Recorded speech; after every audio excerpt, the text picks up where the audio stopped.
AI로 뭘 할까? 인공지능은 어느덧 먼 미래의 이야기가 아니라 우리 삶과 일터 곳곳에서 존재감을 드러내는 핵심 기술로 자리 잡았다. 한때 사람만이 할 수 있다고 여겨졌던 고도의 지능 작업을 이제는 AI가 매우 빠르고 정확하게 대신 처리하는 모습을 어렵지 않게 볼 수 있게 된 것이다. 이 같은 AI의 등장은 많은 이들에게 AI로 과연 뭘 할 수 있을까라는 궁금증을 불러일으켰다. 누군가는 업무를 자동화하여 시간을 절약하고 싶어 하고, 또 누군가는 빅데이터 분석을 통해 새로운 통찰을 얻고자 하며, 다른 누군가는 예술 분야에서 AI를 창작의 파트너로 삼아 새로운 작품 세계를 열고자 한다. 그렇다면 구체적으로 우리가 AI를 어떻게 활용할 수 있는지, 그리고 그 과정에서 어떤 점을 고민해야 하는지 차근차근 살펴보자. 먼저 많은 이들이 떠올리는 활용 방식은 자동화와 업무 효율화다. 반복적이고 규칙적인 작업은 사람에게 지루함을 안겨줄 뿐 아니라 그 과정에서 실수를 유발할 수도 있다. 그런데 AI는 이런 부류의 일을 실증이나 피로감 없이 능숙하게 해낼 수 있다. 예컨대 매일같이 수백 건의 문서를 분류해야 하는 상황이라면 AI가 사전에 학습된 알고리즘으로 신속 정확하게 작업을 처리해준다. 여기에 더해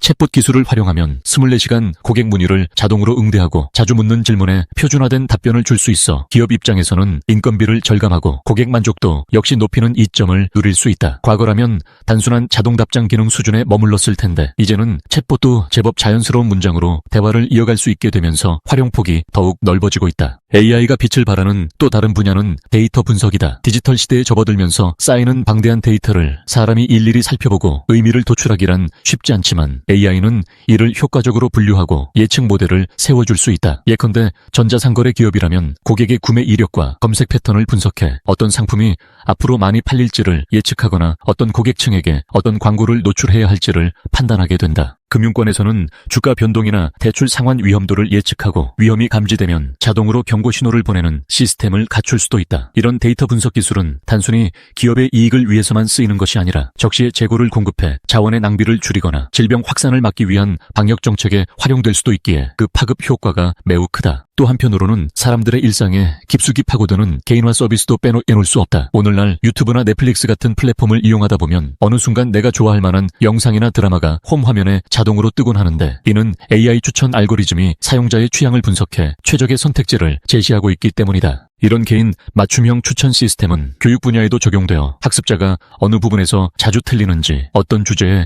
흥미를 보이는지를 파악해 효율적인 학습 경로를 설계해준다. 이렇듯 개인 맞춤형이라는 가치가 중요해지는 시대에 AI는 수많은 데이터 중에서 개개인에게 꼭 맞는 정보를 골라낼 수 있는 능력을 갖추고 있다. 최근 가장 주목받는 AI 트렌드 중 하나는 생성형 AI다. 챗봇 기능이든 이미지 생성 기능이든 단순히 남이 이미 작성해놓은 글이나 이미지를 찾아내는 수준을 넘어 전혀 새로운 창작물을 만들어내는 단계에 이르렀다는 것이다. 예컨대 사람들이 많이 사용하는 챗GPT 같은 모델은 비교적 짧은 시간 안에 긴 문장을 작성하거나 복잡한 주제에 대한 요약본을 만들어낼 수 있다. 또 미드저니나 널.이 같은 이미지를 생성해주는 AI 모델을 사용하면 텍스트로 바닷가에 앉아있는 고양이 같은 프롬프트를 입력하기만 해도 즉석에서 독창적인 이미지를 뚝딱 만들어낸다. 심지어 음악 제작 소프트웨어를 통해 AI가 작곡을 하거나 그림을 그려 NFT로 거래하는 사례도 등장하는 등 예술 분야에서도 AI 활용이 폭넓게 시도되고 있다. 이런 생성형 AI는 크리에이터와 디자이너에게 아이디어 스케치 도구처럼 쓰이기도 하며 초안 단계에서 인력을 크게 절감할 수 있는 매력적인 파트너다. 의료 분야 역시 AI의 도전장이 매섭다. 병원에서 촬영한 방대한 의료 영상을 AI가 분석해 암세포를 조기에 찾아내거나 웨어러블 기기로 측정된 심박수 데이터를 분석해 심장질환 위험을 미리 예측하는 일도 가능해졌다. 신약 개발 과정에서도 수많은 분자 구조를 탐색해 가장 유망한 후보 물질을 추려내는 작업에 AI가 관여하면서 기존보다 훨씬 빠르고 정확한 방식으로 약을 개발할 수 있게 되었다. 이러한 AI 헬스케어 기술은 결국 환자 개인의 삶의 질을 높이고 의료 비용 절감에도 기여할 것으로 기대된다. 더불어 로보틱스와 자율주행 분야에서도 AI의 활약상을 빼놓을 수 없다. 공장이나 물류창고에서 자율주행 로봇이 인력을 대신해 물건을 옮기고 분류함으로써 작업 효율을 높이는 사례는 이미 흔해졌다. 자율주행차는 도로 위의 교통신호와 보행자의 움직임을 AI로 빠르게 파악해 안전한 주행을 유도하는 방향으로 발전하고 있다. 아직 완전 자율주행이 일상화되기까지는 시간이 걸리겠지만 기술이 성숙해질수록 교통사고 예방과 물류비 절감 등 다방면에서 긍정적인 변화를 기대할 수 있다. 이처럼 AI의 쓰임새는 생각보다 훨씬 넓고 다양하지만 마냥 신기해하며 지켜볼 일만은 아니다. 막상 AI를 도입해보려면 어떻게 시작해야 할지 막막해지기 쉽다. 가장 좋은 접근은 작은 문제부터 해결해 나가는 것이다. 예를 들어 회사 내부에서 반복되는 간단한 서류 작업이나 재고 관리 같은 일을 자동화해보는 것만으로도 그 효과를 빠르게 체감할 수 있다. 이후에는 빅데이터를 수집하고 정제해 본격적인 분석 모델을 구축함으로써 기업 의사결정에 AI를 접목할 수도 있다. 직접 프로그래밍 언어를 배울 필요 없이 이미 낮은 진입장벽으로 설계된 클라우드 AI 서비스와 RPA 도구들이 쏟아져 나오고 있으니 이를 잘 활용하면 비전문가라도 어렵지 않게 AI 프로젝트를 시도해볼 수 있다. 25 그러나 AI를 무조건 도입한다고 해서 모든 문제가 마법처럼 해결되는 것은 결코 아니다. AI가 제시하는 답안은 결국 통계와 패턴 분석에 근거하기에 사회적 윤리적 맥락에서 그 적절성을 판단하는 것은 여전히 인간의 몫이다. 예를 들어 얼굴 인식 기술을 이용해 치안을 강화하는 방안이 있을 때 개인정보 침해나 편향된 알고리즘 문제 등이 발생할 수 있다. 기업 환경에서도 AI가 자동으로 사람을 평가하거나 채용 결정을 내리는 시스템을 도입했을 때 예측하지 못한 차별이나 불공정이 일어날 위험이 존재한다. 결국 AI를 활용하면서 인간이 감수해야 할 책임과 의사결정권은 더욱 무거워졌다고 볼 수 있다. 결국 이 모든 논의를 종합해보면 AI로 뭘 할 것인가? 라는 질문에 대한 정답은 딱 하나로 고정되어 있지 않다. 누군가는 단순 작업을 자동화해 여유 시간을 확보할 것이고 누군가는 복잡한 분석을 통해 비즈니스 전략을 최적화할 것이다. 또 다른 이는 예술의 세계에서 AI를 창작 파트너로 삼아 새로운 스타일에 도전할 수도 있다. 중요한 것은 AI가 잘하는 데이터 기반 분석과 반복 업무 자동화를 어디까지 활용하고 반대로 인간이 더 잘할 수 있는 윤리적 판단, 창의력, 감성적 소통을 어떻게 결합할 것인가를 균형감 있게 고민해야 한다는 점이다. AI 시대가 도래했다고 해서 인간의 역할이 사라지거나 모든 것이 AI로 대체되리라는 막연한 두려움은 지나치다. 오히려 우리가 인공지능과 어떻게 협력하고 어디에서 우리의 가치를 더 발휘할 것인지에 달려있다. 인간만의 상상력과 공감 능력은 어디까지나 AI가 흉내내기 쉽지 않은 영역이다. 이제 막 걸음마를 뗀 이 혁신 기술을 어떻게 다루고 어떤 방향으로 활용해 나갈지는 결국 각자의 선택과 창의력에 달려있다. AI로 인한 새로운 도전과 기회가 공존하는 시대. 그 속에서 당신은 무엇을 하고 싶은가? 이 물음에 대한 답은 AI가 아닌 오직 인간인 우리가 찾아내야 할 것이다.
안녕하세요. 지성의 숲입니다. 지금까지 6,400개가 넘는 영상을 올리고 5만 명의 구독자 여러분과 함께 할 수 있었던 것은 모두 시청해주시는 분들의 관심과 성원 덕분입니다. 앞으로 더 가치 있고 유익한 콘텐츠로 찾아뵐 수 있도록 최선을 다하겠습니다. 유튜브에서 성필원으로 꼭 검색해주세요. 그리고 좋아요와 구독 버튼을 꼭 눌러주시고 앞으로도 꾸준한 관심과 응원 부탁드립니다. 여러분께 진심으로 감사드리며 계속해서 함께 성장해 나가길 바랍니다. 고맙습니다.